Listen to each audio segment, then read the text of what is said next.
Hey everybody, this is Perch. So, one thing that's surprising me a little bit is the comicsology news. Basically, that Amazon's laying off a bunch of people, which again is kind of a not red herring news. It's one that it's easy to kind of misinterpret what's going on. And wake up this morning to hear Google's announcement that they're laying off 12,000 people. I think, as I've said in other videos, and I think this is a really important point to talk about, and especially as you're talking to your friends and kind of they're talking about layoffs and other things, understand that a lot of what we're seeing right now is about a year and a half overdue.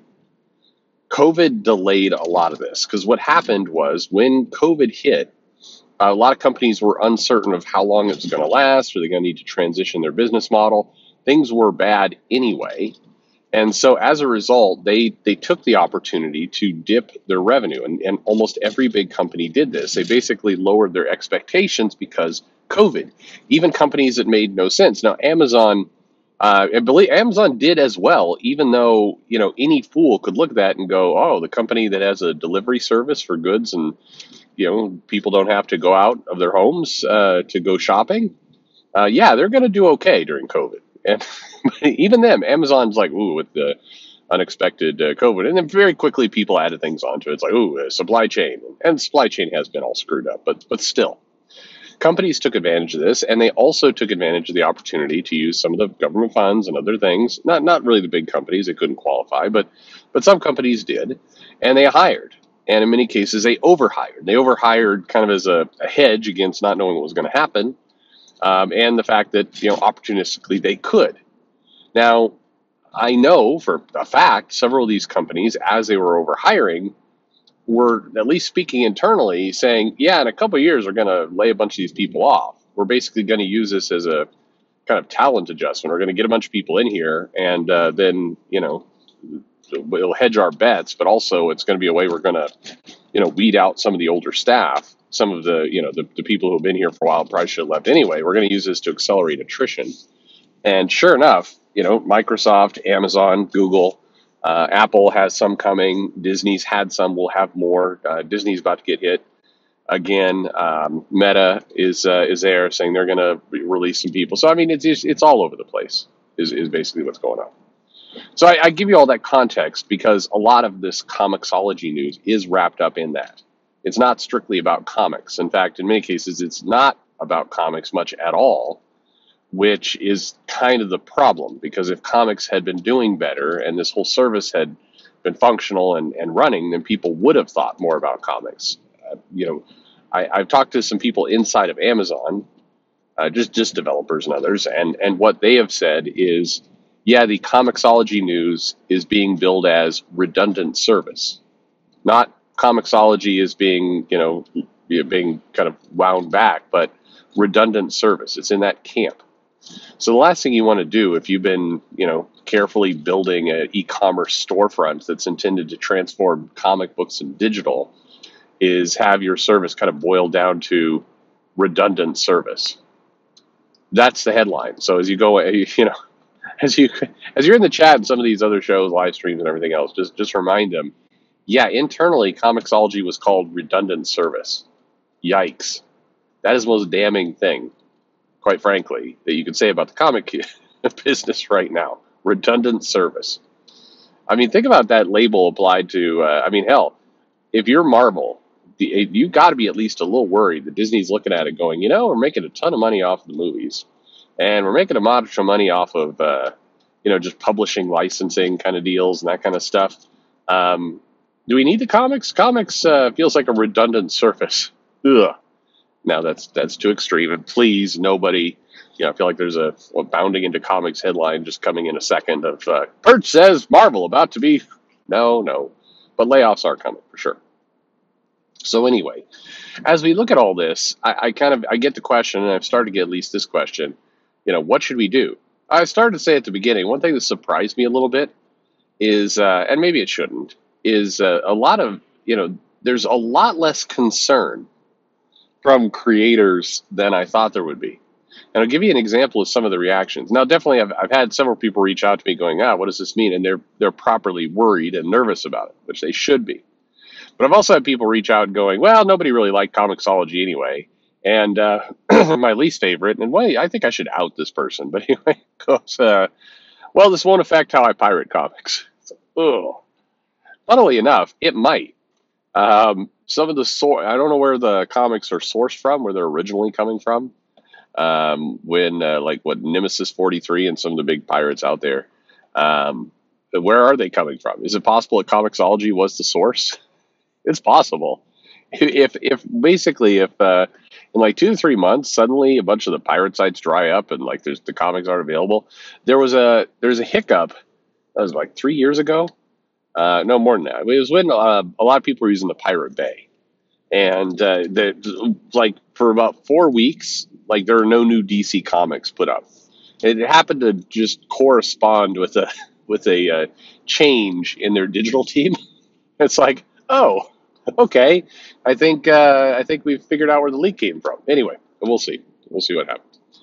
But a lot of people kind of nod surprised, and as I've said in other videos, I think this Comixology news is should be very worrisome, because whether you like digital or not, digital was kind of a splinter outside of the direct market. It was a attempt to broaden the distribution and delivery of comic books. So a lot of people get hung up on, yeah, but I won't read digital. That's fine, but understand that markets, in order for markets to thrive and be healthy, they need to have multiple channels, multiple sources of selling their product and getting out there. And digital and Comixology was the biggest name, certainly as a result of being purchased by Amazon.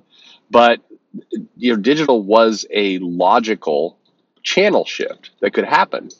And now that that's cut off, it's we're back to the same old direct market. That's very bad news.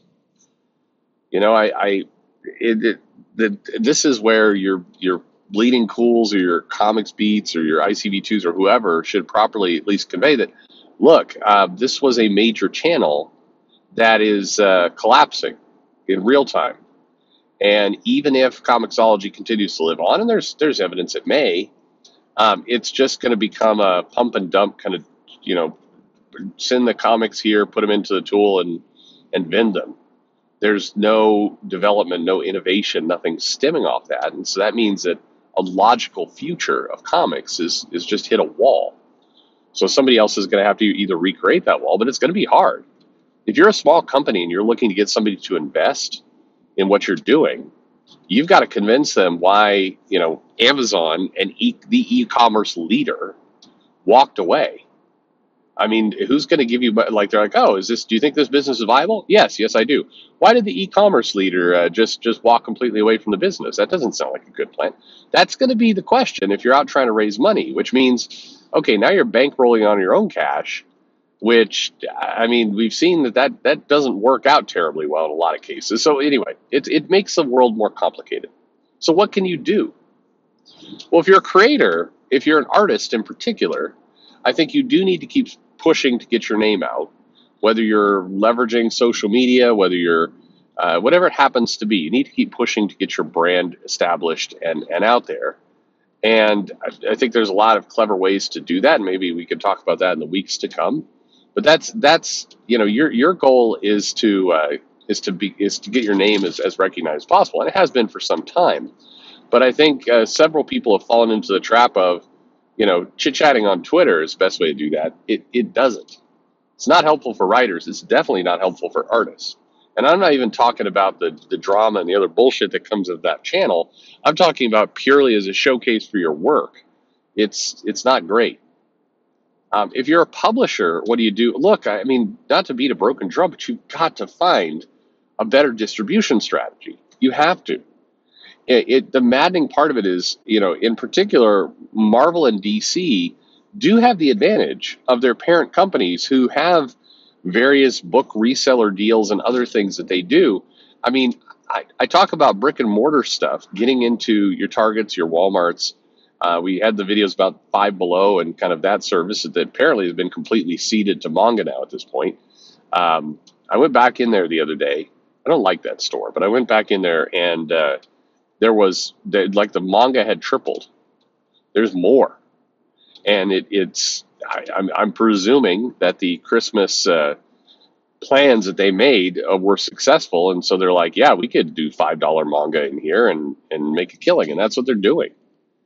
So, but anyway, even if you're not pursuing brick and mortar, Disney and Warner and Discovery do a great job of just marketing and promoting and selling online products. I mean, one of the most baffling parts about Marvel is that Disney is a licensing and marketing machine.